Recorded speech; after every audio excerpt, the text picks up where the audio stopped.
Good afternoon, madam.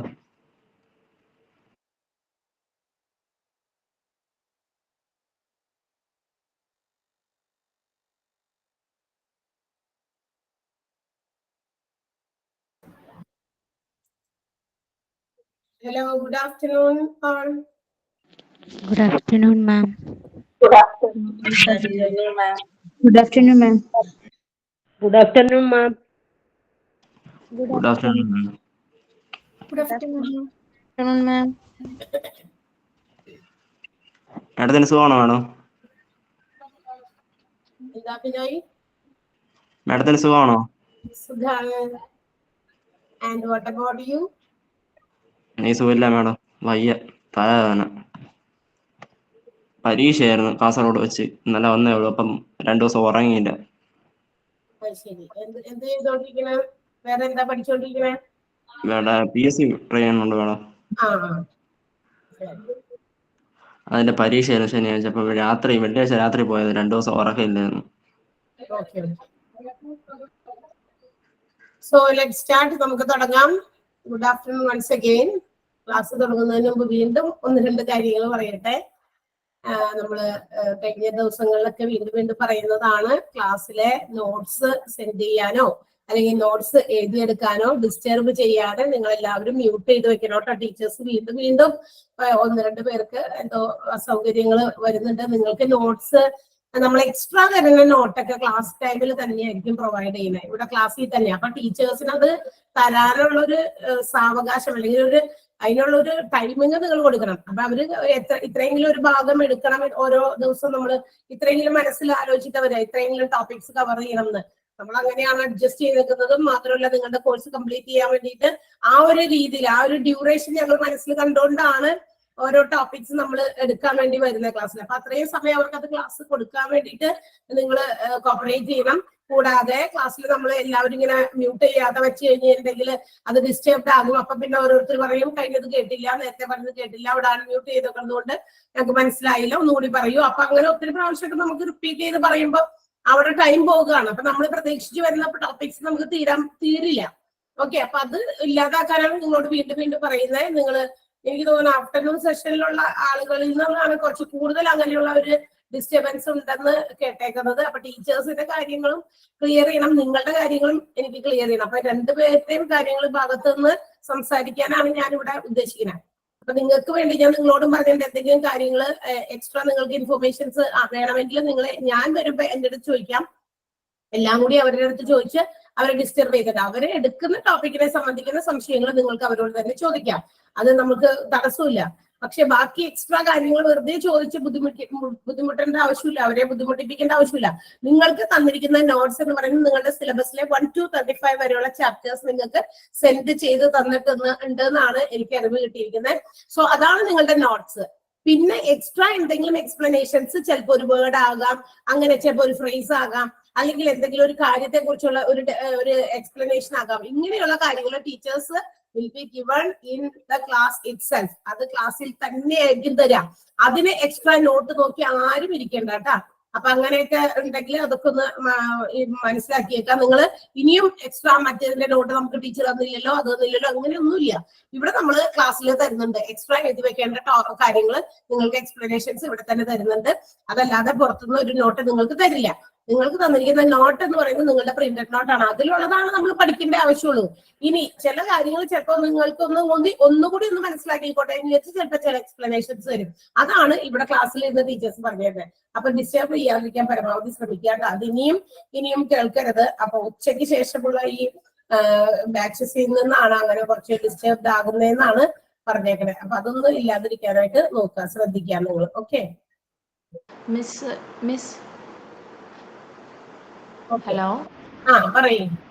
അല്ല, നമ്മൾ recorded class ഇച്ചിരി കൂടി നേരത്തെ ആക്കാൻ പറഞ്ഞിരുന്നു. ആ 2 ദിവസങ്ങളിൽ കുറച്ച് നേരത്തെ വന്നു, പിന്നെ വീണ്ടും ആ ഒരു ഇതിലേക്ക് പോയിട്ടുണ്ട്. വൈകി പോണ്ടല്ലേ?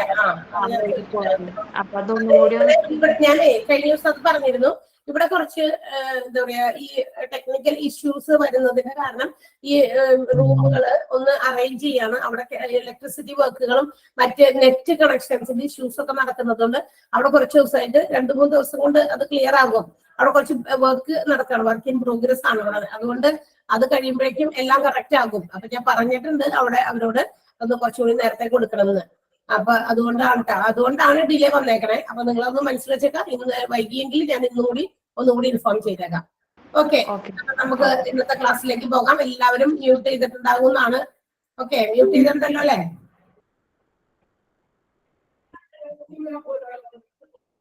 ഓക്കെ, അപ്പോ നമുക്ക് കഴിഞ്ഞ ദിവസം in the last class we have studied some departments. ഏതൊക്കെ കുറച്ച് ഡിപ്പാർട്ട്മെന്റുകൾ നമ്മൾ കഴിഞ്ഞ ദിവസം പരിചയപ്പെട്ടിരുന്നു.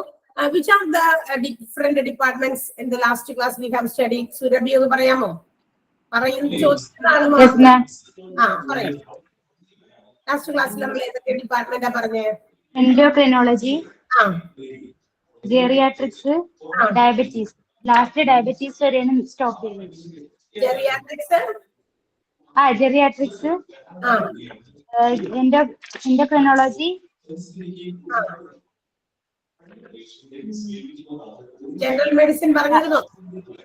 ഇല്ല, ജനറൽ മെഡിസിൻ പറഞ്ഞില്ല. ലാസ്റ്റ് പറഞ്ഞത് ജെറിയാട്രിക്സ് മേഡം. ജെറിയാട്രിക്സ് വരെയാണ് എടുത്തോളൂ. ജെറിയാട്രിക്സ് വരെയാണ് പറഞ്ഞു നിർത്തിയത്. ഓക്കെ, ജെറിയാട്രിക്സ് വരെ എടുത്തോളൂ. കഴിഞ്ഞ ദിവസം ഇതുപോലെ തന്നെ നിങ്ങൾക്ക് കുറച്ച് ഇൻഫോർമേഷൻസ് തരാനുള്ളത് കൊണ്ട് എന്റെ സമയം വൈകിപ്പോയി. വീണ്ടും ഞാനത് സമയം വൈകിപ്പിക്കുന്നില്ല. ഓക്കെ, അപ്പൊ നമ്മൾ കഴിഞ്ഞ ദിവസം പറഞ്ഞു what is the department geriatrics meant for? Faseela, what is the department geriatrics meant for? Geriatrics is prevention, diagnosis and treatment of elder disease. പ്രായമായ ആൾക്കാരുടെ ഡിസീസുകൾ ഡയഗ്നോസ് ചെയ്യാനും ട്രീറ്റ്മെന്റ് ചെയ്യാനും department which deals with the patients who are suffering from wide range of illness or who seeks treatments for elderly people. അല്ലെ, അവിടെ കൂടുതൽ elderly ആയിട്ടുള്ള കുറച്ച് പ്രായം ചെന്ന ആളുകൾക്ക് വേണ്ടിയിട്ടുള്ള ട്രീറ്റ്മെന്റുകൾ നടക്കുന്ന സ്ഥലം. അവർക്ക് ഒരുപാട് വൈഡ് റേഞ്ച് ഓഫ് ഇൽനെസ്സുകൾ ഉണ്ടെങ്കിൽ അതിനെല്ലാം വേണ്ടിയിട്ടുള്ള ഒരു ട്രീറ്റ്മെന്റ് വിഭാഗമാണ് നമ്മുടെ ജെറിയാട്രിക്സ് എന്ന് പറയുന്നത്. അവിടെ വരെയാണ് നമ്മൾ പറഞ്ഞു നിർത്തിയത്. So now let's move to the next department. അടുത്ത ഡിപ്പാർട്ട്മെന്റ് ഏതാണ് നമുക്കൊന്ന് നോക്കാം. ഏതാണ് അടുത്ത ഡിപ്പാർട്ട്മെന്റ്? ജനറൽ മെഡിസിൻ ആണ്. In this department, general medicine, it is a medical specialty which deals with the diagnosis, treatment, even the prevention of some diseases which are seen in adult patients. അതായത് adult ആയിട്ടുള്ള കുറച്ച് പ്രായപൂർത്തിയായിട്ടുള്ള, മറ്റത് പ്രായം ചെന്നവരാണ്. Paediatrics എന്ന് പറയുന്ന വിഭാഗം കുട്ടികൾക്ക് വേണ്ടിയുണ്ട്, ജെറിയാട്രിക്സ് എന്ന് പറയുന്ന വിഭാഗം വയസ്സായവർക്ക് വേണ്ടിയിട്ട്. എന്നാൽ പ്രായപൂർത്തിയായവർ തുടങ്ങി ഒരു പ്രത്യേക റേഞ്ചിലുള്ള ആളുകൾ വരെ ഉണ്ടാകുന്ന പലതരത്തിലുള്ള രോഗങ്ങൾ, അല്ലെ, ജനറലി കാണപ്പെടുന്ന കുറച്ച് രോഗങ്ങളെ കുറിച്ചിട്ടൊക്കെ പഠിക്കുക, അവർക്ക് വേണ്ട മെഡിസിൻസ് കൊടുക്കുക, ട്രീറ്റ് ചെയ്യുക, അവരുടെ രോഗം വരാതിരിക്കാനുള്ള പ്രിവെൻഷൻ പ്രിക്കോഷൻസ് എടുക്കുക. ഇത്തരമൊക്കെ കാര്യങ്ങളാണ് ഈ ഒരു ജനറൽ ഡിപ്പാർട്ട്മെന്റ് എന്ന് പറയുന്നതിൽ ഇൻക്ലൂഡ് ചെയ്യുന്നത്, അല്ലെങ്കിൽ അത് കൺസിസ്റ്റ് ചെയ്യുന്നത് അതാണ്. ഇനി in this general practitioner who is also known as GP എന്ന് പറയുന്നത് will be a physician who have not specialised in a particular area. ഏതെങ്കിലും ഒരു പർട്ടിക്കുലർ ഏരിയയിൽ സ്പെഷ്യലൈസ് ചെയ്ത് പഠിച്ച വ്യക്തിയല്ല ഈ ഒരു വിഭാഗം കൈകാര്യം ചെയ്യുക. ഒരു GP, ജനറൽ പ്രാക്ടീഷണർ, ജനറൽ ആയിട്ട് കോമൺ ആയിട്ട് ഉണ്ടാകാവുന്ന എല്ലാ ഡിസീസസിനും വേണ്ടിയിട്ടാണ്. നമ്മൾ കാർഡിയോളജി ആവുമ്പോൾ കാർഡിയോളജിസ്റ്റ് ആണ്, അത് ഹാർട്ടുമായിട്ട് സ്പെഷ്യലൈസ് ചെയ്ത് പഠിച്ചതാണ്, അല്ലെ. പീഡിയാട്രിക്സ് എന്ന് പറയുമ്പോൾ കുട്ടികളുടെ വിഭാഗം, അപ്പൊ കുട്ടികൾക്കിൽ ഉണ്ടാകാവുന്ന സ്പെഷ്യലൈസ് ചെയ്ത് അതിനകത്തുണ്ടാകുന്ന രോഗങ്ങളാണ്, കുട്ടികൾക്കുണ്ടാകുന്ന രോഗങ്ങളെ, അല്ലെ. അതുപോലെ ഓരോന്നിനും അപ്പൊ സ്പെഷ്യലൈസ്ഡ് ഒരു ഫീൽഡ് അല്ല എടുത്ത് പഠിച്ചിരിക്കുന്നത്. അപ്പൊ അഡൽസിനുണ്ടാകുന്ന ഏതെങ്കിലും പ്രത്യേക രോഗങ്ങൾക്കൊക്കെ വേണ്ടിയിട്ടുള്ള ഒരു ഡിപ്പാർട്ട്മെന്റ് ആണ് ജനറൽ മെഡിസിൻ എന്ന് പറയുന്നത്. ഇൻ ദിസ് ഇവിടെ ഇൻക്ലൂഡ് ചെയ്യുന്നത് അവരുടെ റുട്ടീൻ ഹെൽത്ത് കെയർ ആണ്. പ്രധാനമായിട്ടും ഹെൽത്തുമായിട്ട് ബന്ധപ്പെട്ട കെയറിങ് കൊടുക്കുന്നതിന് വേണ്ടിയിട്ട് റുട്ടീൻ ആയിട്ട് ചെയ്യുന്ന ചില പ്രൊസീജിയേഴ്സ് ആണ് ഇവിടെ നടക്കുക. അതിന് എക്സാമ്പിൾ പറഞ്ഞിട്ടുണ്ട് ഫിസിക്കൽ എക്സാമിനേഷൻസ്. നമ്മളെ പരിശോധിക്കാൻ വേണ്ടി ചെല്ലുമ്പോൾ നമ്മുടെ രോഗവുമായിട്ട് പറയുമ്പോൾ കുറെ പരിശോധനകൾ നടത്തുക, ഇമ്മ്യൂണൈസേഷൻസ് കൊടുക്കുക, പ്രൊവൈഡ് ചെയ്യുക, ഇതൊക്കെയാണ് റുട്ടീൻ ഹെൽത്ത് കെയർ നടത്തുന്ന കാര്യങ്ങളാണ് ഈ ഒരു ജനറൽ മെഡിസിൻസിൽ വരിക. And also it different kinds of illness diseases will be treated here. പലതരത്തിലുള്ള രോഗങ്ങൾക്കും പല തരത്തിലുള്ള രോഗങ്ങളും ഇവിടെ ട്രീറ്റ് ചെയ്യുന്നുണ്ട്. ഇനി അവര് കണ്ടെത്തി കഴിയുമ്പോൾ it is related to or connected with some other department എന്ന് തോന്നുകയാണെങ്കിൽ they will refer to that particular department. ഈ പേഷ്യൻസ് വരുമ്പോൾ ചിലപ്പോൾ പരിശോധിച്ചൊക്കെ കഴിഞ്ഞു, അപ്പൊ ഇത് എന്താ പറയാ നമ്മളുടെ കൈപ്പിടിയിൽ ഒതുങ്ങുന്നതല്ല, ഇതൊരു സ്പെഷ്യലൈസ്ഡ് ഫീൽഡിലേക്ക് വിടേണ്ടവരാണ്. ഇപ്പൊ എന്താ പറയുക നെർവ് സിസ്റ്റവുമായി ബന്ധപ്പെട്ടതാണെങ്കിൽ അവരെ ന്യൂറോളജിയിലേക്ക് വിടണം, അല്ലെങ്കിൽ ഹാർട്ടുമായിട്ട് ബന്ധപ്പെട്ടതാണെന്ന് മനസ്സിലാക്കി കഴിയുമ്പോൾ അവർ ചിലപ്പോൾ കാർഡിയോളജിസ്റ്റിനെ റെഫർ ചെയ്യേണ്ടി വരും. അപ്പൊ അതങ്ങനെയാണ്. അപ്പൊ അഡൽട്സിൽ ഉണ്ടാകുന്ന കോമൺ ആയിട്ട് വരുന്ന ഡിസീസസ് ഒക്കെയാണ് ഇവിടെ ട്രീറ്റ് ചെയ്യപ്പെടുന്നത്. And if some further reference വേറെ പല കാര്യങ്ങളെ കുറിച്ചിട്ടും മറ്റൊരു റെഫറൻസ് വേണമെങ്കിൽ മാത്രമാണ് ഇവരെ സ്പെഷ്യലിസ്റ്റിലേക്ക് എന്ത് ചെയ്യുന്നുള്ളൂ, സ്പെഷ്യലൈസ്ഡ് ഡിപ്പാർട്ട്മെന്റുകളിലേക്ക് റെഫർ ചെയ്യുന്നുള്ളൂ എന്നുള്ളത് ഓർത്തിരിക്കുക. And this general practitioner will be qualified with MBBS with MD. അതായത് സാധാരണ ജനറലി ഈ ഫിസിഷ്യൻസിന്റെ ഒക്കെ ക്വാളിഫിക്കേഷൻ എന്ന് പറയുന്നത് MBBS MD ആയിരിക്കും. MD ഉള്ള ഒരു MBBS ആയിരിക്കണം എന്നുള്ളതാണ്. ഇത് ഇവർക്ക് കോമൺ ആയിട്ട് എല്ലാവരും ഏത് ട്രീറ്റ്മെന്റുകൾ വേണമെങ്കിലും ഏത് പേഷ്യൻസിനെ വേണമെങ്കിലും ട്രീറ്റ് ചെയ്യാം എന്നുള്ളതാണ് ജനറൽ മെഡിസിൻസ് എന്ന് പറയുന്നത് കൊണ്ട് അർത്ഥമാക്കുന്നത്. ഇവിടെ പ്രത്യേകിച്ച് ഇമ്പോർട്ടന്റ് ആയിട്ടുള്ള വല്ല ടെക്നിക്കൽ ടേംസ് ഒന്നുമില്ല, ഇങ്ങനെ തന്നെയാണ്. ജനറൽ മെഡിസിൻസ് എന്ന് പറയുമ്പോൾ deals with the diagnosis, prevention and treatment of adult diseases ആണ്. It is handled by general practitioner who is not a specialized one in a particular area. ഏതെങ്കിലും ഒരു പർട്ടിക്കുലർ ഏരിയയിൽ specialise ചെയ്ത ആളുകളല്ല എന്ന് ഓർത്തിരിക്കുക. പിന്നെ അതിന് എന്താ പറയുക, റുട്ടീൻ ഹെൽത്ത് കെയർ എക്സാമ്പിൾസ് പറയുന്നുണ്ട്. ഫിസിക്കൽ എക്സാമിനേഷനും അതുപോലെ ഇമ്മ്യൂണൈസേഷൻസും ഇതൊക്കെയാണ് അവർ പർട്ടിക്കുലർലി ചെയ്യുന്നത്. ആൻഡ് അവരുടെ ഒരു ക്വാളിഫിക്കേഷൻ എടുത്ത് പറഞ്ഞിട്ടുണ്ട്. So you have to understand that they should have a qualification of MBBS with MD. അത്രയും 3 കാര്യങ്ങളാണ് ഇതിനകത്ത് പറഞ്ഞേക്കണേ. ഏത് മേഖല ആരെയാണ് ഇത് പ്രത്യേകമായിട്ട് ഡീൽ ചെയ്യുന്നതെന്നും പിന്നെ ആരാണ് ഈ ഒരു ഡിപ്പാർട്ട്മെന്റ് ഹാൻഡിൽ ചെയ്യുന്നതെന്നും പിന്നെ അതിനകത്ത് ഇവരുടെ ക്വാളിഫിക്കേഷൻ എന്താണെന്നും മാത്രം. പർട്ടിക്കുലർ ഏരിയയിൽ ക്വാളിഫൈഡ് അല്ല എന്നുള്ളത് മാത്രമാണ് പ്രത്യേകത. ദെൻ നെക്സ്റ്റ് വൺ, ക്ലിയർ ആയോ? എല്ലാവർക്കും ക്ലിയർ ആയെങ്കിൽ പറയുക, ക്ലിയർ ആയില്ലെങ്കിൽ നെക്സ്റ്റ് വൺ ഗ്യാസ്ട്രോ എൻട്രോളജി ആണ്. നെക്സ്റ്റ് ഡിപ്പാർട്ട്മെന്റ് ആണ് ഗ്യാസ്ട്രോ എൻട്രോളജി. ഗ്യാസ് അതിന്റെ ആ പെർട്ടിക്കുലർ വേർഡിന്റെ ഫസ്റ്റ് ബിഗിനിങ് ഓഫ് ദ ആ വേർഡിന്റെ 2-3 ലെറ്റേഴ്സ് നമുക്ക് നോക്കിയാൽ ഗ്യാസ് അല്ലെ, ഒക്കേഴ്സ് ഇൻ അവർ സ്റ്റൊമക്ക്. നമ്മുടെ എന്താ പറയാ സ്റ്റൊമക്കിലാണ് ഈ ഒരു ഗ്യാസ്ട്രിക് പ്രോബ്ലം ഒക്കെ ഉണ്ടാകുക. അപ്പൊ അതുകൊണ്ട് തന്നെ സ്റ്റൊമക്ക് റിലേറ്റഡ് ആയിട്ടുള്ള നമ്മുടെ അബ്ഡോമിനൽ ഭാഗവുമായി ബന്ധപ്പെട്ടിട്ടുള്ള കാര്യങ്ങളാണ് ഈ ഒരു ഡിപ്പാർട്ട്മെന്റിൽ ഡീൽ ചെയ്യുന്നത്. This department deals with the abdominal related medicines ആണ്. സ്റ്റൊമക്ക് സംബന്ധമായിട്ടുള്ള മെഡിസിൻസ്. അപ്പൊ സ്റ്റൊമക്ക് റിലേറ്റഡ് ആയിട്ടുള്ള പ്രോബ്ലംസ് ആയിരിക്കണം. അങ്ങനെയാണെങ്കിൽ ഇതിനകത്ത് ഒരുപാട് ഓർഗൻസ് നമ്മുടെ ശരീരത്തിന്റെ സ്റ്റൊമക്കിനകത്ത് അബ്ഡോമിനൽ പാർട്ടിൽ വരുന്നുണ്ട്.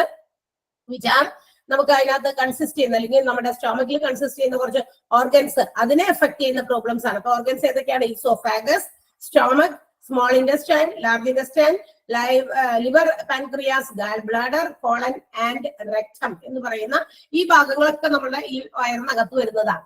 ഈസോഫാഗസ് എന്തൊക്കെയാണ് നമ്മൾ ചെറിയ ക്ലാസ്സിലൊക്കെ പഠിക്കുമ്പോൾ സ്കൂളിലൊക്കെ പഠിക്കുമ്പോൾ പഠിച്ചിട്ടുണ്ട്. എന്താണത്?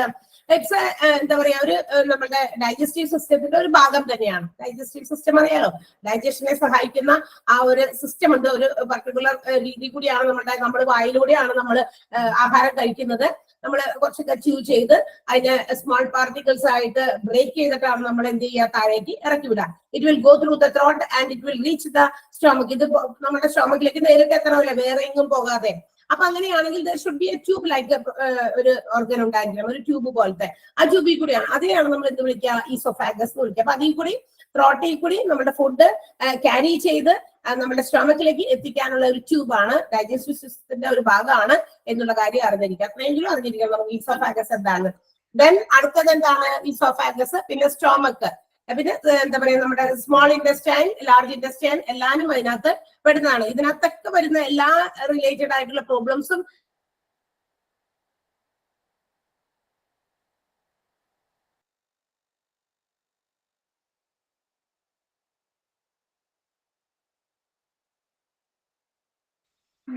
മാഡം പോയായിരുന്നോ? റേഞ്ച് കേട്ടായോ?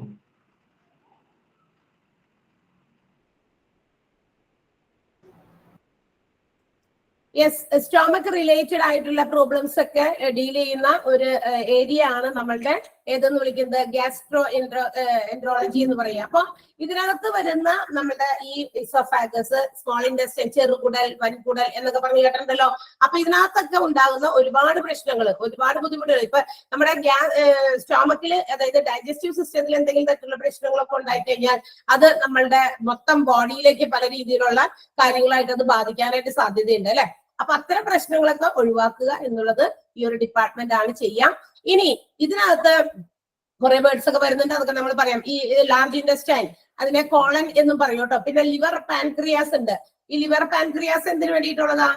ലിവർ പാൻക്രിയാസ് എന്തായിരിക്കും? ഇത് ഇവിടെ എന്താ പറയാ, ഇത് നമ്മുടെ ഡൈജസ്റ്റീവ് പ്രോസസ്സിനെ, ഡൈജഷൻ നടക്കുന്നതിന് ഒരു പ്രോസസ് ഉണ്ടല്ലോ, അത് ഡൈജസ്റ്റീവ് പ്രോസസ്സ് നടക്കുന്നതിന് വേണ്ടിയിട്ടുള്ള എന്താ പറയാ എൻസൈംസ് പ്രൊഡ്യൂസ് ചെയ്യുന്ന സ്ഥലമാണ്. എൻസൈമുകൾ, അതിന് വേണ്ടിയിട്ടുള്ളതാണ് ലിവർ പാൻക്രിയാസ്.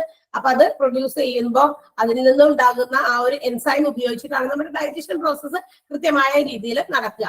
ഓക്കെ. പിന്നെ റെക്റ്റം, കോളൻ എന്ന് പറഞ്ഞാൽ നമ്മുടെ ലാർജ് ഇൻഡസ്ട്രിയൽ തന്നെയാണ്. റെക്റ്റം എന്ന് പറയുന്നത് എന്താണ്? ഈ നമ്മുടെ ഈ കോളന്റെ, അതായത് ലാർജ് ഇൻഡസ്ട്രിയലിന്റെ ലാസ്റ്റ് എൻഡ് പാർട്ടിനെ പറയുന്ന പേരാണ് കേട്ടോ റെക്റ്റം. അവിടെയൊക്കെ ഒരുപാട് പ്രശ്നങ്ങളും പ്രോബ്ലംസ് ഒക്കെ ആളുകൾക്ക് ഉണ്ടാകുന്നത്. ഇത്തരം പ്രോബ്ലംസ് ഒക്കെ സോൾവ് ചെയ്യുന്നത് ഇതിലൂടെയാണ്. ഇനി ഇതിനു വേണ്ടിയിട്ട് എന്തായിരിക്കും നടത്തുക? ഒരു എൻഡോസ്കോപ്പി. എൻഡോസ്കോപ്പി എന്ന് കേട്ടോ നിങ്ങള്? എൻഡോസ്കോപ്പി അതൊരു നമുക്ക് ഡയഗ്നോസിസ് ചെയ്യാനുള്ള ഒരു വഴിയാണ്.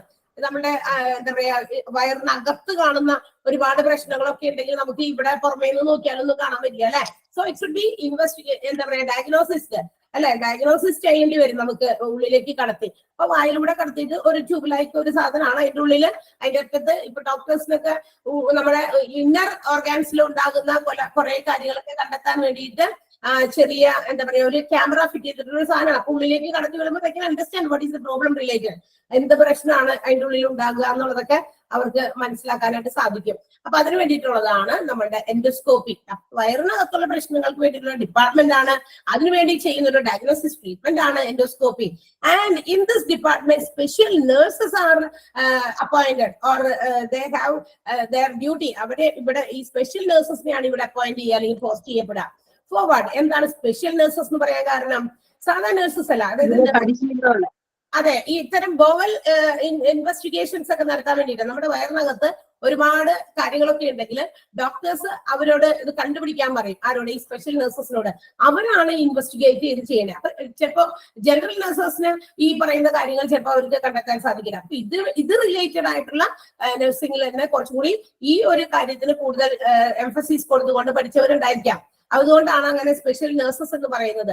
ആ special nurses those who can handle this bowel investigations will be appointed or they will be posted in this department. ഈ ഡിപ്പാർട്ട്മെന്റിൽ ഇങ്ങനെയുള്ളവരെയായിരിക്കും പോസ്റ്റ് ചെയ്യപ്പെടുക. അപ്പൊ അവർക്കത് പെട്ടെന്ന് കണ്ടെത്തി അതിന്റെ ആ റിസൾട്ട് ഡോക്ടേഴ്സിന് കൈമാറാൻ സാധിക്കും. So that the doctors can carry on there treatment. അപ്പൊ അതിനുശേഷം ആ ഒരു ഇൻവെസ്റ്റിഗേഷന്റെ റിസൾട്ട് കൊണ്ട് അവർക്ക് ഡോക്ടേഴ്സിന് അവരുടെ ട്രീറ്റ്മെന്റ് മുന്നോട്ടേക്ക് കൊണ്ടുപോകാൻ പറ്റുമെന്നുള്ളതാണ്. അപ്പൊ അത് ഓർത്തിരിക്കണം. സ്പെഷ്യൽ നഴ്സസ് ആണ് ഇവിടെ അവരെ ഡോക്ടേഴ്സിനെ അസിസ്റ്റ് ചെയ്യാൻ, അല്ലെങ്കിൽ ഈ പറയുന്ന bowel investigations. Bowel means the movement of our stomach. നമ്മുടെ സ്റ്റൊമക്കിനകത്തുനിന്ന് കിടക്കുന്ന ഈ നമ്മൾ കഴിക്കുന്ന ആഹാരങ്ങളൊക്കെ ഡൈജസ്റ്റ് ചെയ്യാൻ വേണ്ടി ഒരു വേവ് പോലെ ഒരു ഇങ്ങനെ എന്താ പറയാ താളാത്മകമായിട്ട് ഒരു ഇതൊക്കെ നടക്കുന്നുണ്ട്. അപ്പൊ ആ നമ്മുടെ മൂവ്മെന്റുകൾ, ഭക്ഷണം കഴിക്കുന്ന ആഹാരങ്ങളൊക്കെ ഇങ്ങനെ പാർട്ടിക്കിൾസ് ആയിട്ട് അല്ലെങ്കിൽ അത് ഒരു വേറൊരു എന്താ പറയാ ഒരു ലിക്വിഡ് പോലത്തെ കൺസിസ്റ്റൻസിയിലേക്ക് ആക്കി മാറ്റാനായിട്ട് ഒത്തിരി പ്രവർത്തനങ്ങൾ അവിടെ നടക്കുന്നുണ്ട്. അപ്പൊ ആ മൂവ്മെന്റുകൾ അടക്കം ഈ ഒരു ഡൈജഷന്റെ ഒരു ഭാഗമാണ്. എൻസൈംസ് പ്രൊഡ്യൂസ് ചെയ്യുന്നതടക്കം. അപ്പൊ ഇതെല്ലാം കൃത്യമായി നടക്കണം. Otherwise we will have stomach problems, അല്ലെ ഗ്യാസ്ട്രിക് പ്രോബ്ലംസ് ഉണ്ടായിരിക്കും. അങ്ങനെ പല പ്രശ്നങ്ങളുണ്ട്. അപ്പൊ അതൊക്കെ നമുക്ക് ഒരുപാട് പ്രാവശ്യം ചില ഈ എൻഡോസ്കോപ്പി ഒക്കെ നടത്തിയിട്ടാണ് നമ്മുടെ എന്താ പറയാ വയറിനകത്ത് ഇതുപോലെ നമ്മൾ ഒത്തിരി ചില എരിവ് കൂടിയ സാധനങ്ങളൊക്കെ കഴിക്കുമ്പോൾ അൾസറോ മറ്റു സാധനങ്ങളൊക്കെ വരുമല്ലോ. അപ്പൊ വയറിനകത്ത് അങ്ങനത്തെ പ്രശ്നങ്ങളുണ്ടോ, എന്തുകൊണ്ടാണ് അങ്ങനെ വരുന്നതെന്നൊക്കെ കണ്ടെത്താനും അപ്പൊ ഇൻവെസ്റ്റിഗേഷൻസ് നടത്തുന്നത് ഈ സ്പെഷ്യൽ നഴ്സസ് ആയിരിക്കും. അതുകൊണ്ടാണ് ഇവരെ ഈ ഒരു ഡിപ്പാർട്ട്മെന്റിൽ അപ്പോയിന്റ് ചെയ്തിരിക്കുന്നത്, പോസ്റ്റ് ചെയ്തിരിക്കുന്നത്. Okay, clear? ഗ്യാസ്ട്രോഎൻട്രോളജി എന്ന് പറയുന്ന ഡിപ്പാർട്ട്മെന്റ് ക്ലിയർ ആയോ? നോട്ട് ലാസ്റ്റ് തരും. വേർഡ്സ് എന്തെങ്കിലും എക്സ്പ്ലനേഷൻ ആവശ്യം ഉണ്ടാവും. I know that. പക്ഷേ ഓക്കെ, എന്താ ക്ലിയർ ആയി? ഈസോഫാഗസ് എന്ന് പറഞ്ഞ ഒരു ലോങ് ട്യൂബ് ആണ്. നമ്മുടെ ത്രോട്ടും സ്റ്റൊമക്കുമായിട്ട് ബന്ധിപ്പിക്കുന്നതാണ്. നമ്മൾ കഴിക്കുന്ന ഫുഡ് ഈ ത്രോട്ടിലൂടെ കടന്ന് സ്റ്റൊമക്കിലേക്ക് എത്തിക്കാനുള്ള ഒരു ട്യൂബാണ്. അപ്പൊ ഒന്ന് വായിച്ചു നോക്കാം. ഗ്യാസ്ട്രോഎൻട്രോളജി എന്താണെന്ന് ജസ്റ്റ് ഒന്ന് വേഗം ഒന്ന് കണ്ണോടിച്ചേ നിങ്ങള്.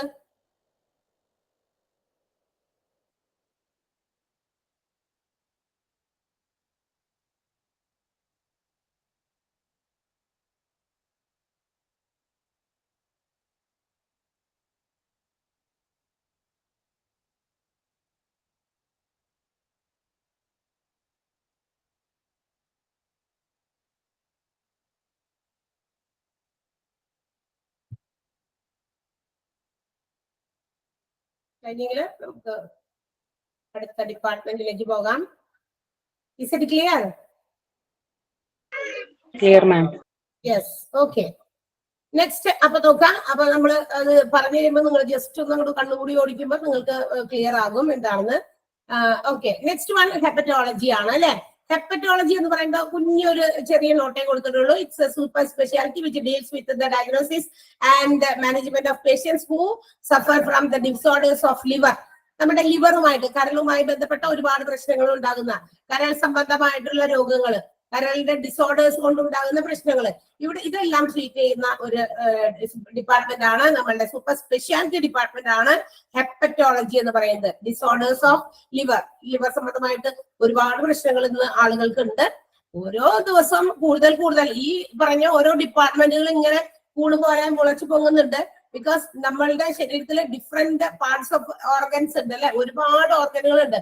ഇപ്പൊ ഇനി ആളുകൾ ഇനി കൂടുതൽ എല്ലാവരും ഏതെങ്കിലും ഒരു പർട്ടിക്കുലർ ഡോക്ടറായിട്ട് മാറിയിട്ട് കാര്യമില്ല അല്ലെ. നമുക്ക് we have to think variety ചിന്തിക്കണം. പല മേഖലകളിലും അങ്ങനെ തന്നെയാണ്, എല്ലാ മേഖലകളിലും. ഇപ്പൊ ഡോക്ടേഴ്സിന്റെ രീതിയിൽ മാത്രമല്ല, എല്ലാ മേഖലകളിലും ഏതെങ്കിലും ഒരു കോമൺ ആയിട്ട് നമ്മൾ ചൂസ് ചെയ്യുന്നതിനേക്കാൾ വെറൈറ്റികളെ ചൂസ് ചെയ്യുമ്പോൾ വിൽ ഗെറ്റ് ചാൻസ്, നമുക്ക് ഒത്തിരി ചാൻസസ് ഉണ്ടായിരിക്കും.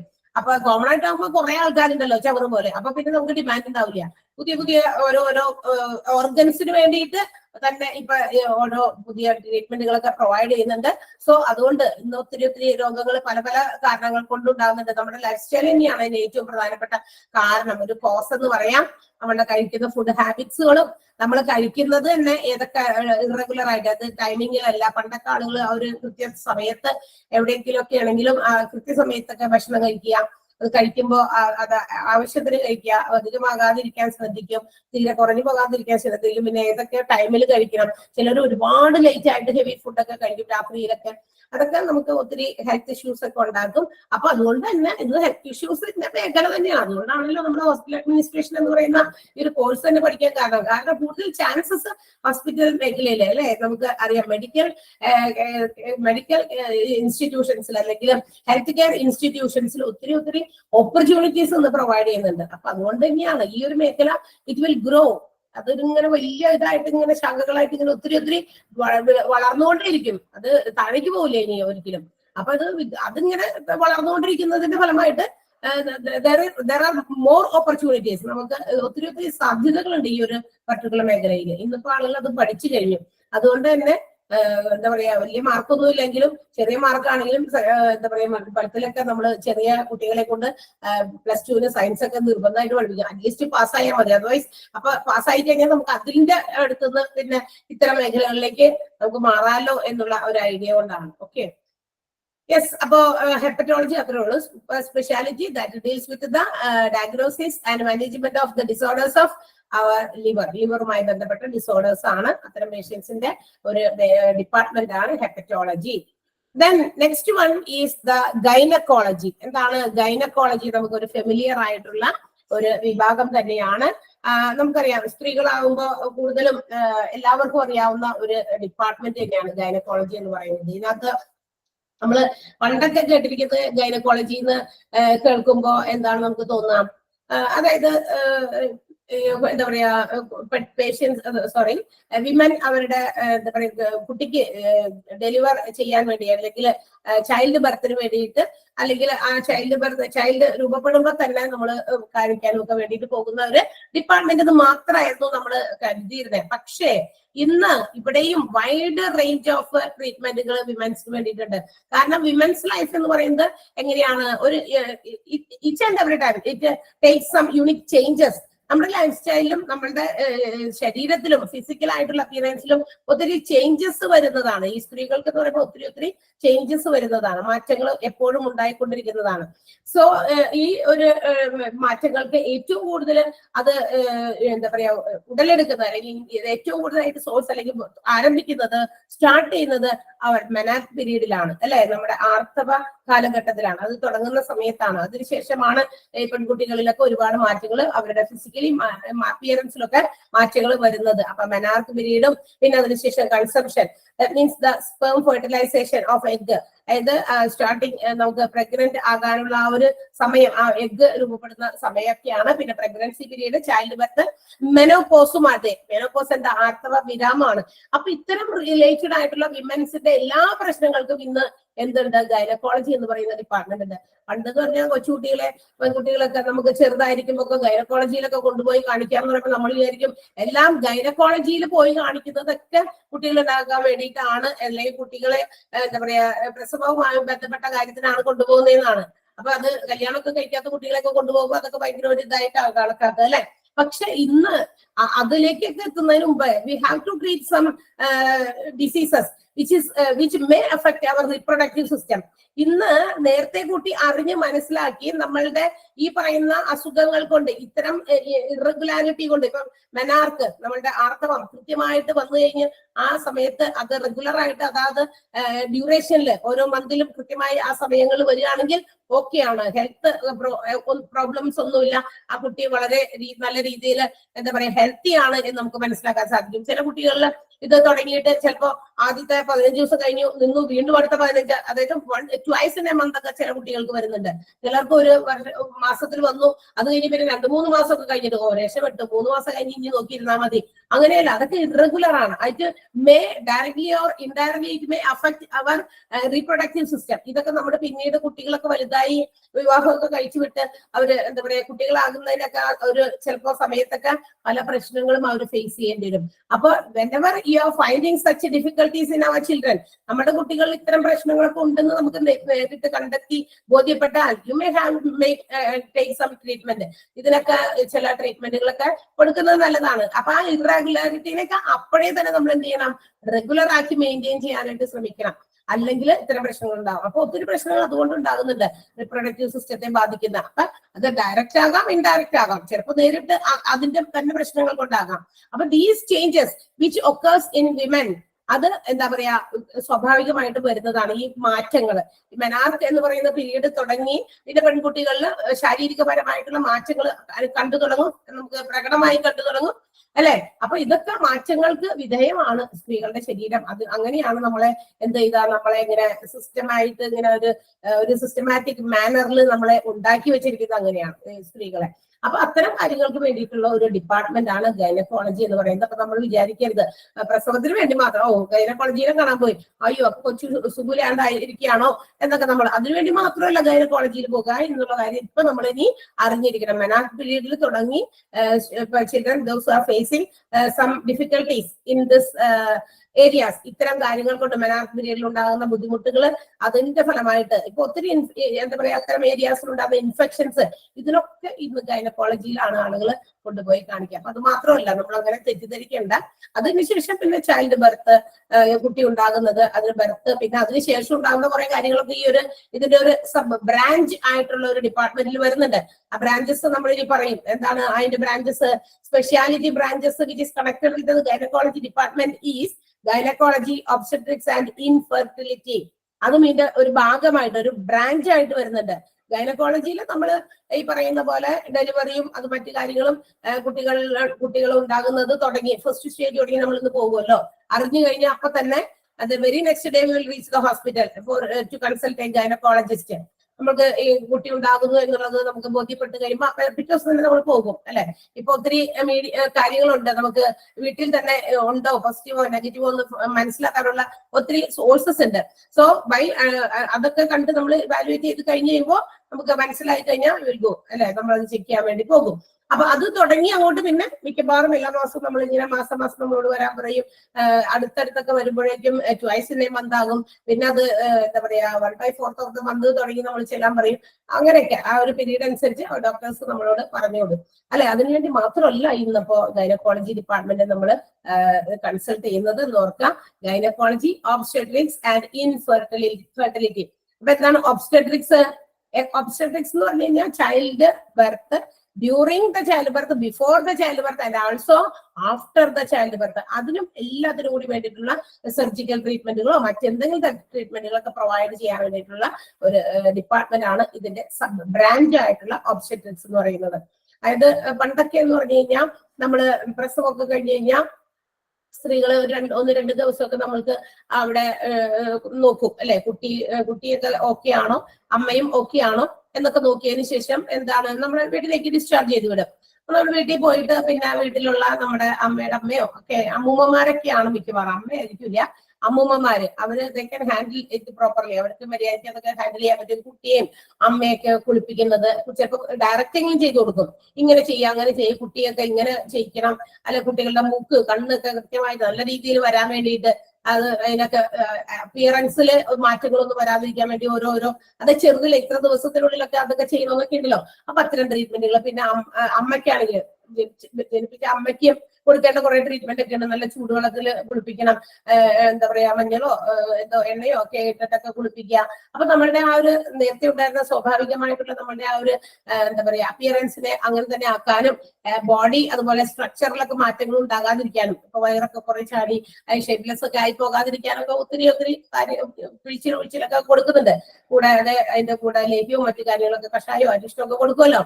അപ്പൊ ഇതൊക്കെ പ്രൊവൈഡ് ചെയ്യുന്നുണ്ട്. ഇതൊക്കെ പണ്ട് കാലത്ത് it will be given in our home, നമ്മുടെ വീടുകളിൽ തന്നെയാണ് ഇതൊക്കെ കൊടുത്തിരുന്നത്. എന്നാൽ there are some departments working in the hospital itself or outside private institutions ആയിട്ടും ഇന്ന് ഇത്തരം ഫെസിലിറ്റീസ് വളരെ കൃത്യമായി ഒരു ഫിക്സഡ് എമൗണ്ട് ഒക്കെ വാങ്ങിച്ച് എന്താ പറയാ കൊടുക്കുന്നുണ്ട്. ആ ഒരു കോഴ്സ് കംപ്ലീറ്റ് ചെയ്ത് കൊടുക്കും.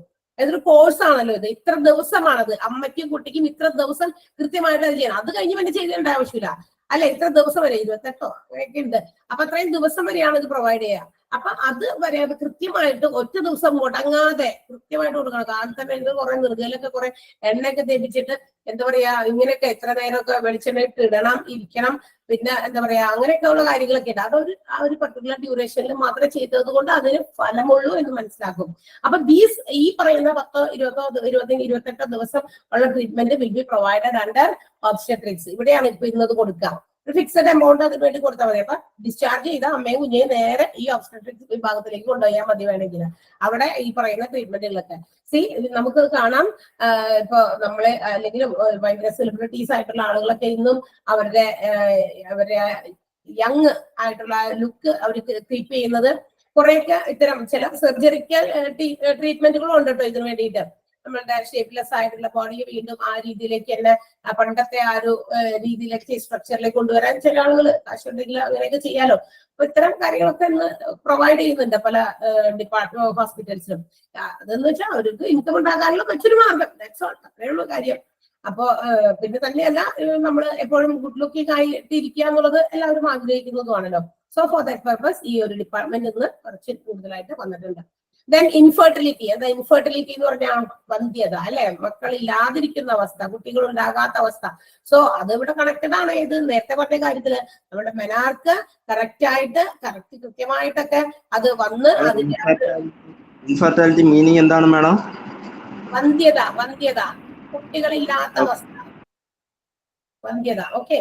അപ്പൊ അങ്ങനെ വരുന്നത് നേരത്തെ നമ്മൾ ഇത്തരം നമ്മുടെ പീരിയഡ്സ് ഉണ്ടാകുന്ന കാര്യത്തിൽ റെഗുലാരിറ്റി ഇല്ല, ഇറഗുലർ ആയിട്ട് വരുന്നു, അല്ലെങ്കിൽ ഒത്തിരി താമസിച്ചു വരുന്നു, അങ്ങനെയൊക്കെ ഉണ്ടാകും. അത്തരം പീരിയഡ്സിൽ ഉണ്ടാകുന്ന ആ ഒരു എന്തെങ്കിലും കാര്യങ്ങളൊക്കെ ഉണ്ടെങ്കിൽ അന്നേരം തന്നെ നമ്മളത് ട്രീറ്റ് ചെയ്ത് മാറ്റണമായിരുന്നു. അതാണ് പറഞ്ഞത്. അത് may directly or indirectly affect the reproductive system എന്ന് പറഞ്ഞില്ലേ. അപ്പൊ അന്നേരം നമ്മളത് ചികിത്സിക്കാഞ്ഞത് കൊണ്ടോ നമ്മൾ അന്നേരം അത് ശ്രദ്ധിക്കാഞ്ഞത് കൊണ്ടോ ഉണ്ടാകുന്ന ഫലമായിട്ട് നമ്മളിപ്പോ എന്താ പറയാ കല്യാണമൊക്കെ കഴിച്ച് കുട്ടികൾ ഉണ്ടാകുന്ന സമയത്താണ് ഇങ്ങനെയുള്ള ചില പ്രശ്നങ്ങൾ നേരിടുന്നത്. അതിന് ഏറ്റവും വലിയ കാരണങ്ങൾ അന്നേരം അതായിരിക്കാം. അപ്പൊ അത്തരം ഇൻഫെർട്ടിലിറ്റി ട്രീറ്റ് ചെയ്യുന്ന ഒരു സ്ഥലം കൂടിയാണ്. ഇൻഫെർട്ടിലിറ്റി ട്രീറ്റ് ചെയ്യാന്ന് പറഞ്ഞു കഴിഞ്ഞിട്ടുണ്ടെങ്കിൽ അതിനും ഒരു ഏരിയ ഈ ഒരു ബ്രാഞ്ചിൽ കൊടുക്കുന്നുണ്ട്. ഗൈനക്കോളജിയില് കുട്ടികളില്ലാത്തവർക്ക് ചികിത്സ കൊടുത്ത് അവരുടെ ഫെർട്ടിലിറ്റി ഇംപ്രൂവ് ചെയ്ത് എന്ത് ചെയ്യുക, അവരെ എന്താ പറയാ കുട്ടികൾ ഉണ്ടാകാനുള്ള ആ ഒരു രീതിയിലേക്ക് അവരെ ആക്കി മാറ്റുന്നത്. വെട്രോ ഫെർട്ടിലൈസേഷൻ ഒക്കെ ഉണ്ട്. അതിന് കൃത്രിമ ഗർഭധാരണ രീതികളൊക്കെ കുറെ കഴിഞ്ഞിട്ടൊക്കെ എന്താ പറയാ അത് അടുത്തതിൽ നമ്മൾ പറയുന്നുണ്ട് ഒബ്സ്റ്റെട്രിക്സില്. കുട്ടികൾ ഇല്ലാതിരിക്കുന്ന വർഷങ്ങളായിട്ട് 10 വർഷം കുട്ടികൾ ഇല്ലാതിരുന്നു, അത് കഴിഞ്ഞ് പിന്നെ കുട്ടി ഉണ്ടായി. അപ്പൊ നമ്മുടെ മെട്രോ ഫെർട്ടിലൈസേഷൻ മുഖേനയോ അല്ലെങ്കിൽ ഫെർട്ടിലിറ്റി ഇല്ലാതിരുന്ന ആളുകൾക്ക് ഇംപ്രൂവ് ചെയ്ത് അവരെ ഫെർട്ടിലിറ്റിയെ വർദ്ധിപ്പിച്ചിട്ട് കുട്ടികൾ ഉണ്ടാകുന്ന അവസ്ഥയിലേക്കൊക്കെ എത്തിപ്പിച്ചു കൊടുക്കാനായിട്ട് ഇത്തരം ഡിപ്പാർട്ട്മെന്റ് ഹെൽപ്പ് ചെയ്യും എന്നുള്ളതാണ്. ഓക്കെ, അതാണ്. അപ്പൊ ഗൈനക്കോളജി എന്തോ IVF എന്താ കേട്ടില്ലല്ലോ. IVF ആണോന്ന് ചോദിക്കാം ടീച്ചറെ. IVF ട്രീറ്റ്മെന്റ് ഇല്ലേ, അതിനെ കുറിച്ച്. അതന്നെ. അപ്പൊ നമ്മള് ഇനി അടുത്ത ഗൈനക്കോളജി എന്ന് പറയുന്ന ഡിപ്പാർട്ട്മെന്റ് ആണ്. മെനോപോസ് എന്തുവാ? ഹലോ, മെനോപോസ് എന്തുവാ?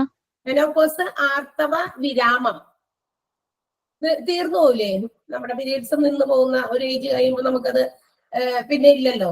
ഓക്കെ, അപ്പൊ ഇത്ര ഏജ് കഴിയുമ്പോ അത് ലാസ്റ്റ് അവസാനിക്കുന്ന ഒരു സമയമാണ് കേട്ടോ മെനോപോസ് എന്ന് പറയുന്നത്.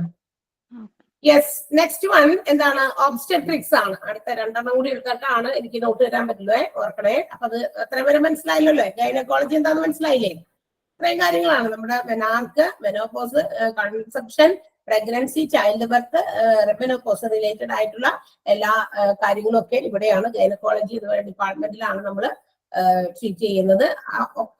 നമ്മൾ ഉണ്ടാകുന്ന ചേഞ്ചസിൽ ആ ചേഞ്ചസ് നമുക്ക് ഓരോ വളർച്ചയിലും ഓരോ സ്റ്റെപ്പ് ബൈ സ്റ്റെപ്പ് ആയിട്ട് നമ്മൾ വളരുമ്പോൾ അതിനനുസരിച്ചുള്ള മാറ്റങ്ങൾ നമ്മുടെ ശരീരത്തിൽ പ്രകടമാകണം.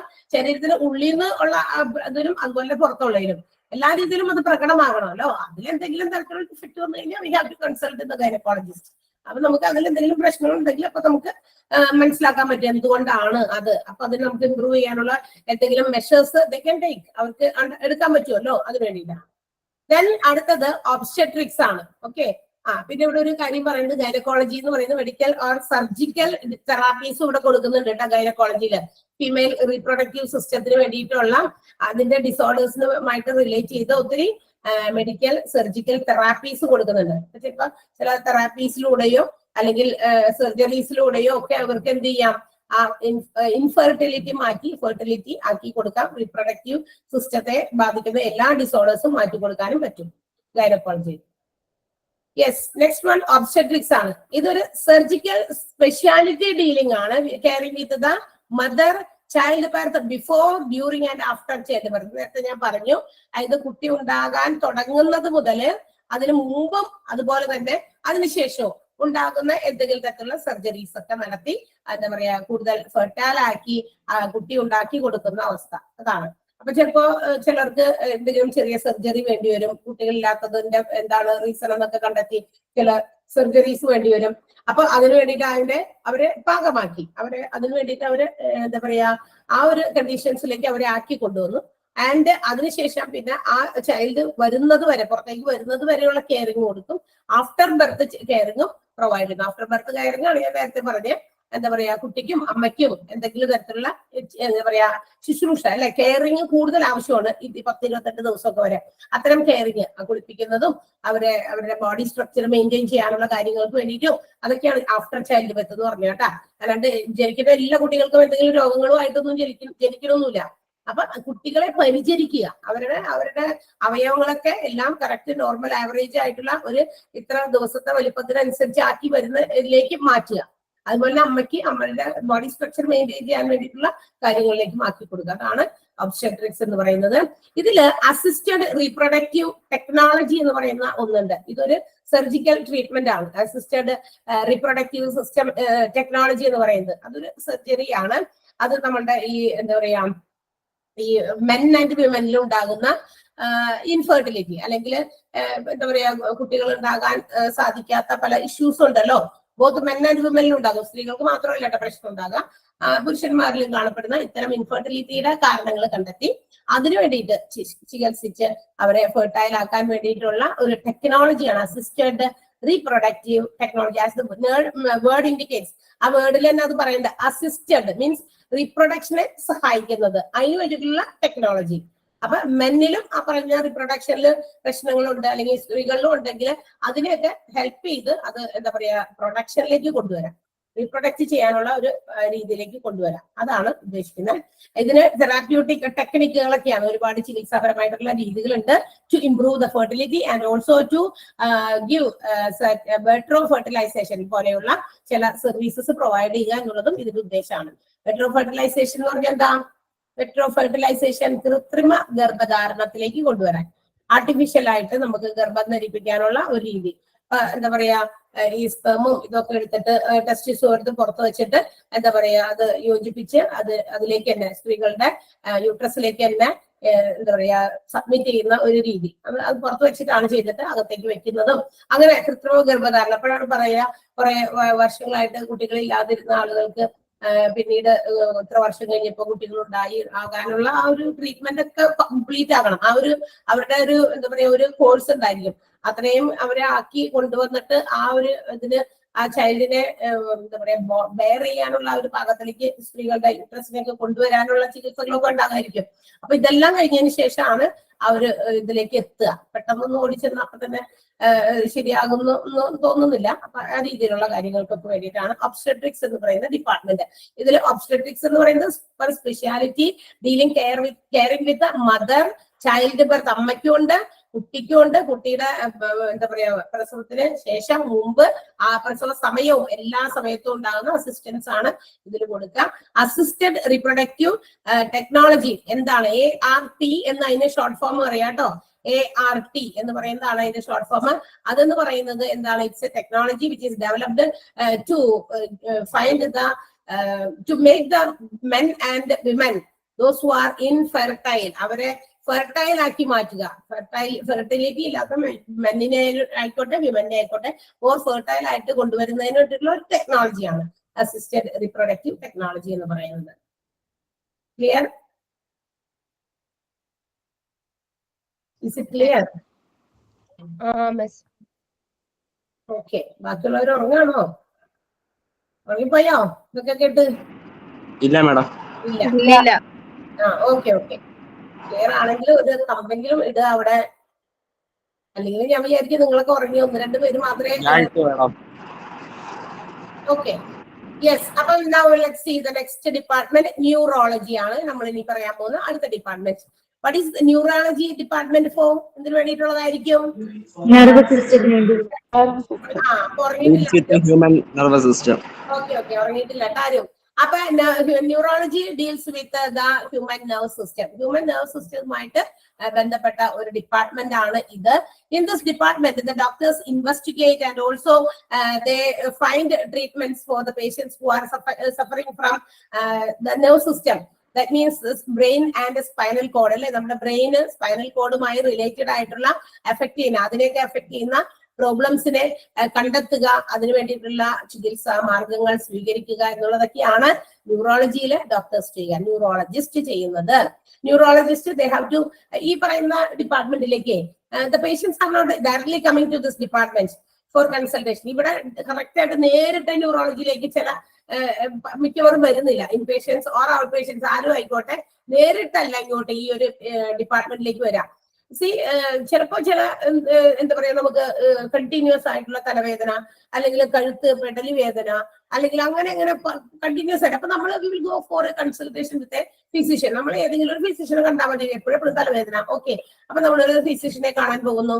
അല്ലെങ്കിൽ എപ്പോഴും തലവേദന, ചിലപ്പോ കണ്ണിന്റെ പ്രശ്നമായെന്ന് വിചാരിച്ചിട്ട് ചിലപ്പോ ENT കാണാൻ പോകുന്നു. അപ്പൊ നമുക്കറിയില്ല വെദർ ടു ഗോ, എവിടേക്കാ പോകണ്ടേന്നൊന്നും നമുക്ക് അറിയില്ല. കൺസൾട്ട് ചെയ്യേണ്ടത് എവിടെയാണെന്നൊന്നും അറിയില്ല. സോ അപ്പൊ നമ്മൾ ഇങ്ങനെ ചെല്ലുമ്പോ ഡോക്ടേഴ്സ്, ആ പർട്ടിക്കുലർ ആയിട്ടുള്ള doctors they will treat us. അവര് നമ്മളോട് കാര്യങ്ങൾ ചോദിച്ച് മനസ്സിലാക്കിയൊക്കെ അവരതിന്റെ കാര്യങ്ങൾ മനസ്സിലാക്കി കഴിയുമ്പോൾ they can identify whether they are എന്താ പറയാ infected with some other problems, nervous സിസ്റ്റവുമായി ബന്ധപ്പെട്ട എന്തെങ്കിലും പ്രശ്നമാണോ അതാണോ എന്ന് അവർക്ക് ചിലപ്പോൾ മനസ്സിലാകും. അപ്പൊ ട്രീറ്റ് ചെയ്യുമ്പോഴാണ് മനസ്സിലാകുക. ചിലപ്പോൾ നമുക്ക് കുറച്ച് തലവേദന ആദ്യത്തെ ഒരു ദിവസം ഒരു തലവേദനയായിട്ട് ചെന്ന് കുറച്ച് മരുന്ന് തന്നിട്ടു, പക്ഷെ വീണ്ടും അത് മാറുന്നില്ല. ഇടയ്ക്കിടയ്ക്ക് നമ്മളെ ഇങ്ങനെ ഡിസ്റ്റർബ് ചെയ്തുകൊണ്ടിരിക്കുമ്പോൾ അപ്പൊ അവർക്ക് ടെസ്റ്റ് ചെയ്തോ മറ്റേതെങ്കിലും രീതിയിലോ they can identify what is the problem, എന്താണ് പ്രശ്നം എന്ന് അവർക്ക് മനസ്സിലാക്കാൻ സാധിക്കും.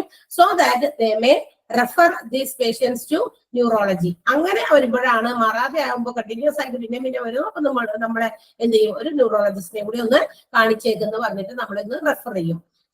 അപ്പൊ ഈ inpatients or outpatients whether they are referring from some other departments ഇവർ വരുമ്പോ ഇവരെന്താ ചെയ്യാ, ന്യൂറോളജിസ്റ്റ് എന്ത് ചെയ്യും, they will make an interaction with the patients. ഈ പേഷ്യൻസുമായിട്ട് ഒരു ഇന്ററാക്ഷൻ നടത്തും, ഒരു കൂടി ഇരുന്നിട്ട് ഇങ്ങനെ സംസാരിക്കും. വെറുതെ ഏതെങ്കിലും ഒരു പനിയോ തലവേദനയോ വരുമ്പോ ഉണ്ടാകുന്ന രോഗത്തിന് വേണ്ടി ചെല്ലുന്നത് പോലെയല്ല ഇവിടുത്തെ ഇന്ററാക്ഷൻസ് ഉണ്ടാകുക. സാധാ പേഷ്യൻസിനെ ഒരു ഫിസിഷ്യൻ നോക്കുന്ന അതേ ഒരു എന്താ പറയാ സിമ്പിൾ ആയിട്ടുള്ള രീതിയിൽ ഇവരെ കൈകാര്യം ചെയ്യാൻ പറ്റില്ല. ഇപ്പൊ ന്യൂറോയുമായിട്ട് ബന്ധപ്പെട്ട അല്ലെങ്കിൽ നമ്മുടെ നെർവ് സിസ്റ്റവുമായി ബന്ധപ്പെട്ട രോഗിയാണോ എന്നറിയാൻ, അല്ലെങ്കിൽ അവിടെ എന്തെങ്കിലും പ്രശ്നങ്ങൾ ഉണ്ടോ എന്ന് അറിയാൻ ഒരു ഇന്ററാക്ഷൻ നടത്തും. അതിനകത്ത് ആ ഇന്ററാക്ഷനിൽ എന്തൊക്കെയാ ചെയ്യാന്നറിയോ, they will take that comprehensive medical history of that particular patient. ഒരു കോംപ്രിഹെൻസീവ് ആയിട്ടുള്ള ഒരു പെട്ടെന്നുള്ള ഒരു എന്താ പറയുക ഒരു മെഡിക്കൽ ഹിസ്റ്ററി, എന്തൊക്കെ തരത്തിലുള്ള രോഗങ്ങളുമായിട്ട് ഇദ്ദേഹം ഇതിനു മുമ്പ് എന്തൊക്കെ രോഗങ്ങൾ വന്നിട്ടുണ്ട്, അതിനെ കുറിച്ചൊക്കെ ഒരു വിവരണം ഒക്കെ നടത്തും ഡോക്ടേഴ്സ് ഈ പറയുന്ന പേഷ്യന്റിനോട്. നേരത്തെ എന്തൊക്കെ തരത്തില്ല, അതായത് സാധാരണ ഉണ്ടാകുന്ന പനി ചുമയ്ക്കൊന്നും അല്ലാതെ എന്തൊക്കെ തരത്തിലുള്ള രോഗങ്ങൾ നിങ്ങൾക്ക് ഫേസ് ചെയ്യേണ്ടി വന്നിട്ടുണ്ട്. പിന്നെ എന്താ പറയാ ആളുടെ എന്താ പറയാ ഫിസിക്കൽ എക്സാമിനേഷൻ, ബോഡിയുടെ ഒരു ഫിസിക്കൽ എക്സാമിനേഷൻ ഒന്ന് നടത്തും. പിന്നെ അവരുടെ അതൊക്കെ എന്തിനു ചെയ്തിട്ടാണെന്ന് അറിയോ, for evaluating the nervous system of that patient. ആ പേഷ്യന്റിന്റെ നെർവസ് സിസ്റ്റത്തിന്റെ പ്രത്യേകത എന്താണെന്ന് മനസ്സിലാക്കാൻ വേണ്ടിയിട്ടാണ്. ഇനി മാത്രമല്ല ന്യൂറോളജിക്കൽ എക്സാമിനേഷൻ നടത്തുന്നതിന് മറ്റു പല രീതികളുണ്ട്. they also assess or they also monitor patients cognitive function. ഈ വൈജ്ഞാനികമായിട്ടുള്ള ആ പ്രവർത്തനങ്ങൾ ബുദ്ധിപരമായിട്ട് ഇപ്പൊ എന്തൊക്കെ പ്രവർത്തി ഇപ്പൊ ചിലപ്പോ ചില കാര്യങ്ങൾ ചെയ്യുമ്പോ എന്താ പറയാ അവരുടെ ബുദ്ധി എത്രത്തോളം ഉണ്ട്, അവർ ആ ബുദ്ധിപരമായിട്ട് എങ്ങനെ അത് പ്രവർത്തിക്കുന്നു, അവരെന്താ ആ ഫംഗ്ഷൻ ചെയ്യുക എന്നുള്ളത് അറിയാൻ വേണ്ടിയിട്ട് എന്തെങ്കിലും ചെറുതായിട്ട് ഒരു കാര്യങ്ങൾ ചെയ്യിപ്പിക്കും അവിടെ തന്നെ വെച്ചിട്ട്. അത് കൺസൾട്ടേഷന് വേണ്ടി ഇരിക്കുമ്പോ തന്നെ അവരോട് അതായത് നമുക്ക് കുറച്ച് ബുദ്ധി ഉപയോഗിച്ച് ചെയ്യേണ്ടത്, ചിലപ്പോൾ ക്വസ്റ്റ്യൻസ് ആയിരിക്കാം, അല്ലെങ്കിൽ ടു ഡു എന്തെങ്കിലും പ്രവർത്തിക്കാനായിരിക്കാം. അന്നേരം how the respond to that particular thing, അതിനോട് എങ്ങനെ അവർ റെസ്പോണ്ട് ചെയ്യുന്നു എന്ന് നോക്കും. അത് അസസ് ചെയ്യാൻ വേണ്ടിയിട്ട് തന്നെയാണ്. ഇതൊക്കെ ഇവരെ അസസ് ചെയ്യാനാണ്, ഇവരുടെ നെർവ് സിസ്റ്റത്തിൽ എന്തെങ്കിലും കംപ്ലൈന്റ് ഉണ്ടോ എന്ന് നോക്കാൻ വേണ്ടിയിട്ട് ആണ്. ഇനി എന്താണ് മറ്റൊരു രീതി എന്ന് പറയാ, മോട്ടോർ സ്ട്രെങ്ത് വിലയിരുത്തുക, ഇവാലുവേറ്റ് ചെയ്യുക. മോട്ടോർ സ്ട്രെങ്ത് എന്ന് പറഞ്ഞാൽ വണ്ടി സ്റ്റാർട്ട് ചെയ്യുന്നതൊന്നുമല്ല അത്. ഓക്കെ, അതെന്ന് പറയുന്നത് ബോഡി മൂവ്മെന്റ്സ്. അതെ നമ്മളുടെ മൂവ്മെന്റുകളാണ്, മസിൽസ് ജോയിന്റ് മൂവ്മെന്റുകളാണ്. ഈ മസിൽസ് മൂവ് ചെയ്യുന്ന അതേ ഡിറക്ഷനിലോ അല്ലെങ്കിൽ അതിനൊക്കെ ഒരു പ്രത്യേക രീതിയിൽ ഒരു 5 മൂവ്മെന്റുകൾ അവർക്ക് കാണിച്ചു കൊടുക്കും. അത് വാച്ച് ചെയ്തിട്ട് ആ മസിൽസിന്റെ മൂവ്മെന്റ് ജോയിന്റിന്റെ മൂവ്മെന്റ് ഒക്കെ ഡോക്ടേഴ്സ് ഇവാലുവേറ്റ് ചെയ്യും. ഒന്ന് ചിലപ്പോ ഇങ്ങനെ ചുമരിൽ ഇങ്ങനെ അമർത്തി പിടിച്ചിട്ട് ഇങ്ങനെ ഒന്ന് കാണിക്കാനായിരിക്കാം മൂവ് ചെയ്യും. അങ്ങനത്തെ 3-4 പിന്നെ ഇരുന്നിട്ട് എന്തോ ചെയ്യുന്നതൊക്കെ ഉണ്ട്. അങ്ങനെ ഒരു 5 ടൈപ്സ് ഉണ്ട് കേട്ടാ.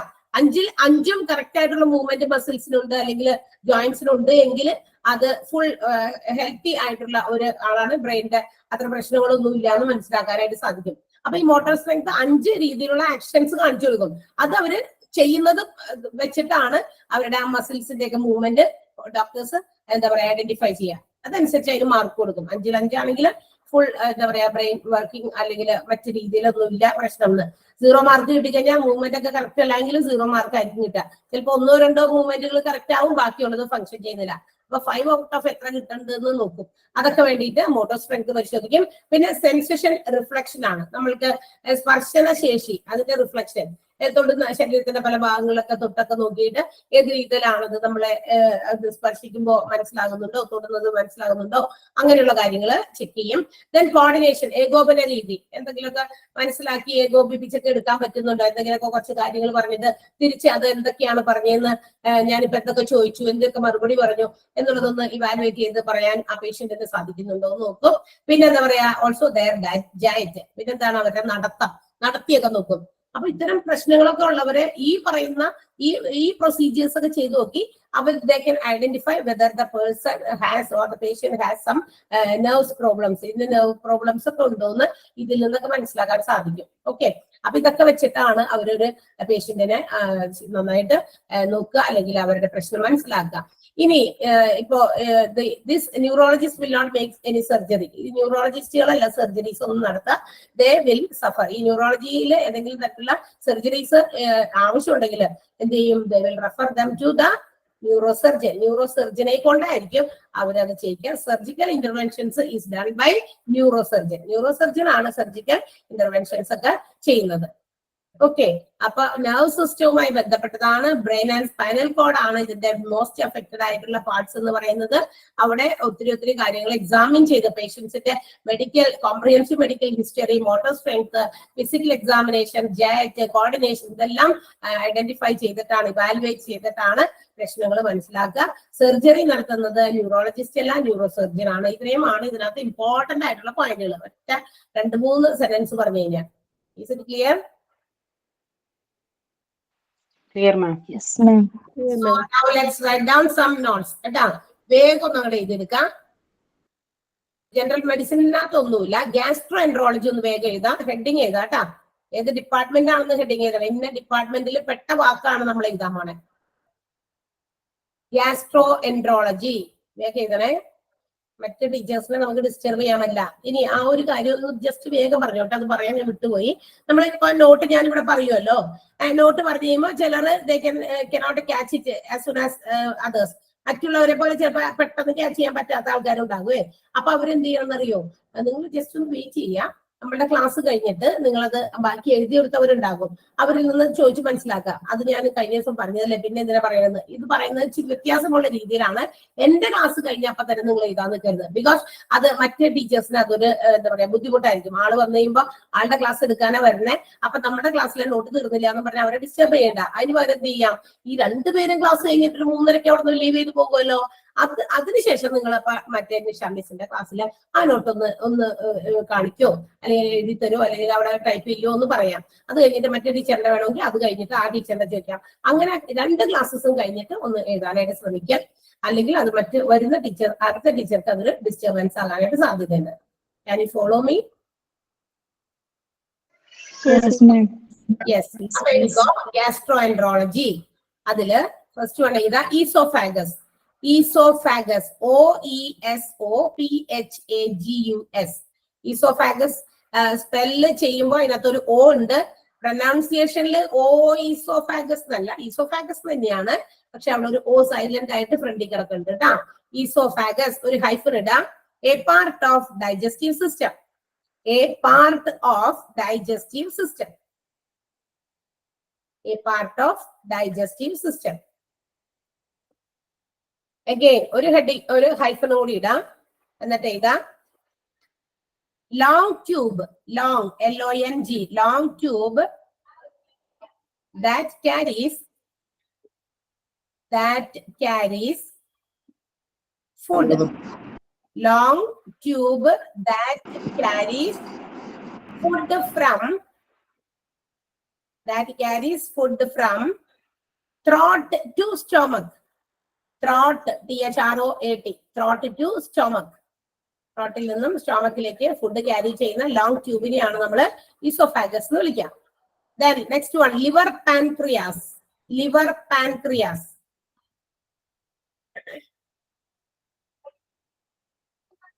Liver pancreas. Hyphen ഇട്ടിട്ട് എഴുതാം. Produce digestive enzymes. Produce digestive enzymes. ENZYMES. Enzymes. Which Spelling ഒന്നും കൂടി പറയാവോ? ENZYMES. എൻസൈമുകൾ. മലയാളം വേർഡ് തന്നെയാണ് enzymes. ENZYMES. Enzymes that break down fat, fat, carbohydrates, etc. Carbohydrates. നമ്മുടെ ശരീരത്തിൽ കുറച്ചൊക്കെ ഈ ഫാറ്റും കാർബോഹൈഡ്രേറ്റ്സ് ഒക്കെ ആവശ്യമുള്ളൂ. അതൊക്കെ മെൽറ്റ് ചെയ്ത് അല്ലെങ്കിൽ ബ്രേക്ക് ഡൗൺ ചെയ്ത് കളയാൻ ഉപയോഗിക്കുന്ന തരത്തിലുള്ള കുറെ എൻസൈമുകൾ പ്രൊഡ്യൂസ് ചെയ്യുക എന്നുള്ളതാണ് ലിവർ പാൻക്രിയാസിന്റെ ഫംഗ്ഷൻ. കാർബോഹൈഡ്രേറ്റ്സ്. നെക്സ്റ്റ് അടുത്ത വേർഡ് കൂടി ഉണ്ട്, gall bladder. Gall bladder. GALLBLADDER. Gall bladder.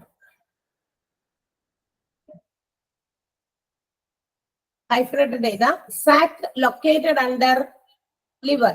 സാക് SAC. Sac located under liver. ലിവറിന്റെ അടിയിൽ കാണപ്പെടുന്ന ഒരുതരം ഒരു സഞ്ചി പോലത്തെ ഒരു സാധനമാണ് കേട്ടോ.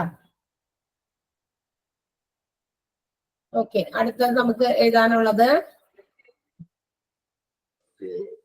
ഗാൽബാൾട്ടർ ഒന്നുകൂടി പറയാമോ? ഏതാ? ഗാൽബാൾട്ടർ ഒന്നുകൂടി പറയാമോ? SAC, sac located under liver. sac located under liver. ലിവറിന്റെ തൊട്ട് താഴെയാണ് ഇത് കാണപ്പെടുക. അടുത്ത ഗൈനക്കോളജി ചെയ്താ ഗൈനക്കോളജി. അടുത്ത ഡിപ്പാർട്ട്മെന്റ് ഗൈനക്കോളജി.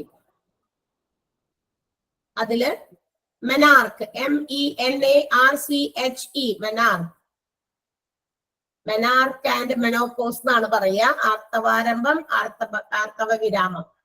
മെനാർക്ക് ഒരു ഹൈഫൺ ഇട്ട് ചെയ്ത beginning of menstrual. Gynaecology heading വെച്ചിട്ട് എങ്ങനെയാണ് മേഡം എഴുതാനുള്ളത്? ഗൈനക്കോളജിന്റെ തൊട്ട് താഴെ മെനാർക്ക് എന്ന് എഴുതുക. ആദ്യത്തെ വേർഡ് MENARCHE, മെനാർക്ക്. ഹൈഫൺ ഇട്ട് എഴുതുക beginning of menstrual function. Beginning of. Ma'am ഒന്ന് മ്യൂട്ട് ചെയ്യാൻ പറയാ അവരോട്. മ്യൂട്ട് ചെയ്യാമോ? Okay. Beginning of menstrual, MENSTRUAL, menstrual function. Menstrual ഫംഗ്ഷന്റെ തുടക്കകാലം. Menstrual function MENSTURAL, MENSTURAL, menstrual function. Next word consumption. Consumption ആണ് അടുത്ത word. CONCEPTION, consumption. Okay, consumption എഴുതാം ഹൈഫൻ ഇട്ടിട്ട്.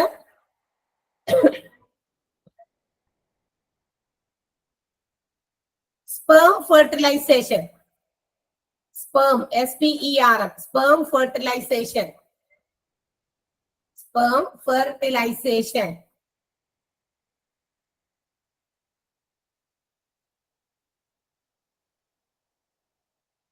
Sperm fertilization. Next one, menopause. Menopause, MENOPAUSE.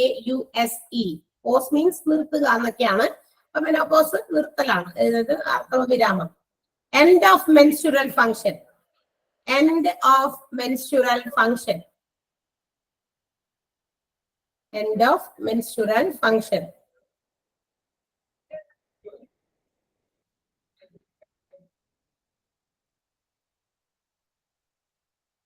Okay.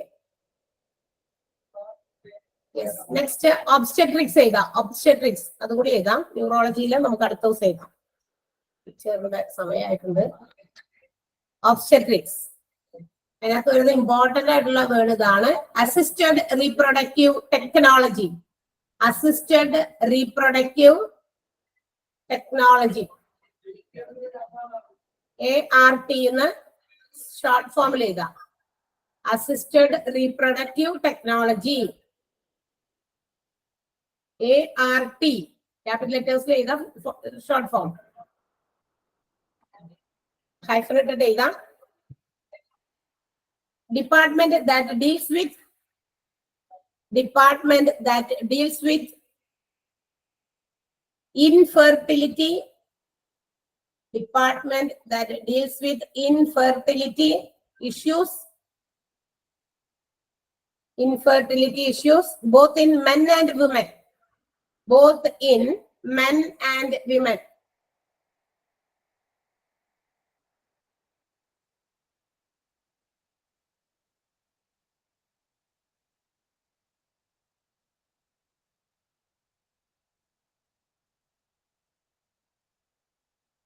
ഈ വെട്രോ ഫെർട്ടിലൈസേഷന്റെ ഒരു Malayalam word എഴുതി വെച്ചോട്ടെ. കൃത്രിമ ഗർഭധാരണം. വെട്രോ ഫെർട്ടിലൈസേഷൻ ഒന്ന് അവിടെ എഴുതി വെച്ചേക്കുക കേട്ടാ. വെട്രോ ഫെർട്ടിലൈസേഷൻ ആ വാക്ക് എന്താണെന്നൊന്ന് എഴുതി വെച്ചേക്കാം. കൃത്രിമ ഗർഭധാരണം. ഏതിന്റെ മീനിങ് മാഡം? ഏതാ? ഏതിന്റെ മീനിങ് ആണ് കൃത്രിമ ഗർഭധാരണം? മനസ്സിലായില്ല. ഇൻവെട്രോ ഫെർട്ടിലൈസേഷൻ മീനിങ് ആണ് കൃത്രിമ ഗർഭധാരണം. Okay yes. അപ്പൊ ഇതൊക്കെ ഒന്ന് വായിച്ച് മനസ്സിലാക്കി വെച്ചിട്ട് വരിക. ന്യൂറോളജിയിലെ 2-3 വേർഡ്സ് കുറച്ച് ഉണ്ട്. അപ്പൊ കുറച്ച് ഉണ്ടെന്ന് മാത്രമല്ല മോട്ടോർ സ്ട്രെങ്ത് ഒക്കെ എന്തൊക്കെയാണെന്ന് എഴുതി തരണം. സോ അത് നമുക്ക് അടുത്ത ക്ലാസ്സിൽ എഴുതാം. എഴുതി തന്നത് അത്രയും പഠിച്ച് നോട്ട് കൂടി വായിക്കണം കേട്ടോ. നിങ്ങൾ ക്വസ്റ്റ്യൻ ആൻസർ മാത്രമായിട്ട് പഠിക്കാനൊന്നും നിൽക്കരുത്. You have to read the notes 2 or 3 times. നിങ്ങളൊന്ന് വായിച്ചു നോക്കുക. എടുക്കുന്ന ഭാഗം മാത്രം വായിച്ചാൽ മതി. ഫുള്ള് നിങ്ങളോട് വായിച്ച് ഇപ്പൊ തന്നെ പഠിച്ചു തീർക്കാൻ പറയുന്നില്ല. നമ്മൾ എടുക്കുന്ന ഭാഗത്തിന്റെ എങ്കിലും 1-2 പ്രാവശ്യമൊക്കെ എല്ലാ ടീച്ചേഴ്സിന്റെയും വായിച്ചു നോക്കുക. അതർവൈസ് വെറുതെ നമ്മൾ ഈ പരീക്ഷ എഴുതാൻ വേണ്ടി മാത്രം ഒബ്ജക്റ്റീവ് ടൈപ്പ് ക്വസ്റ്റ്യൻ മാത്രം അറ്റൻഡ് ചെയ്യാം. അപ്പൊ അതുകൊണ്ട് അത് എഴുതി തരുമ്പോൾ പഠിക്കാമെന്ന് വിചാരിച്ചിരിക്കരുത്. നോട്ട്സ് എന്താണെന്ന് നമ്മൾ അറിയണമല്ലോ. നമ്മൾ എന്തായാലും ഈ ഒരു ഇത് പഠിക്കാൻ വേണ്ടി തുനിഞ്ഞിറങ്ങിയിരിക്കുക. So you have to understand or identify all the departments in hospital, what are things, എന്തൊക്കെയാണ് അവിടെ നടക്കണേ, എല്ലാ കാര്യങ്ങളും അറിയണം. എന്നിട്ടാണ് അതിൻ്റെ ഉള്ളിൽ നിന്ന് ക്വസ്റ്റ്യൻസ് വന്നാൽ ആൻസർ ചെയ്യുന്നത്. Okay okay, let's see the next time. Bye. Thank you, ma'am. Thank you. Thank you. Thank you, ma'am. Thank you, ma'am. Thank you.